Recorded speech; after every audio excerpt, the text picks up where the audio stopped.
যেই মাত্র তাকে কবরে রাখা হবে, কবর তাকে বলবে, তোকে কি বলে নাই আমি সাপের ঘর?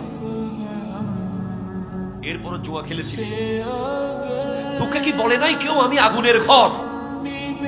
এই জুয়াডি, তোকে কি কেউ বলে নাই আমি কবর, আমি ভয়ঙ্কর? হাদিসে এসেছে ৯৯টা সাপ এক কবরে। আপনি জুয়া খেলার আগে একবার ভাববেন একটা সাপ নিয়ে এক রাত ঘুমাতে পারেন কিনা বাসায়।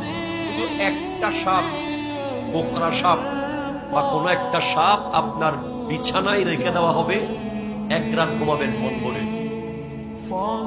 এরপরের দিন থেকে খেলিয়েন যদি পারেন। তার বিছানায় একটা কোকড়া সাপ ছেড়ে দিয়ে রুমের দরজা বন্ধ করে রাত্রে ঘুমাতে যদি পারেন, জুয়া খেলেন। আমি আপনাকে বলছি ৯৯টা সাপের কথা। এই সাপগুলো আমাদের পৃথিবীর সাপ না, এগুলো কবরের সাপ। এগুলোর একটার নিঃশ্বাস যদি পৃথিবীতে ফেলে, এই পৃথিবীতে আর কোনোদিন কোনো ক্ষেত খামার হবে না। এরকম ৯৯টা সাপ কবর। আল্লাহ মুখ দিয়ে ঢুকবে, পেট দিয়ে বের হয়ে যাবে, মাথার খুলি দিয়ে ঢুকে যাবে, পেটের ছিদ্র দিয়ে বের হয়ে যাবে,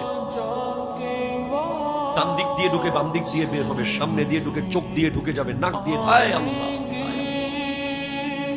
ঢুকতে হবে না। দুই পাশে দুইটা সাপ যদি বসে থাকে আপনার কবরে, আর কি কোনো শান্তি আছে?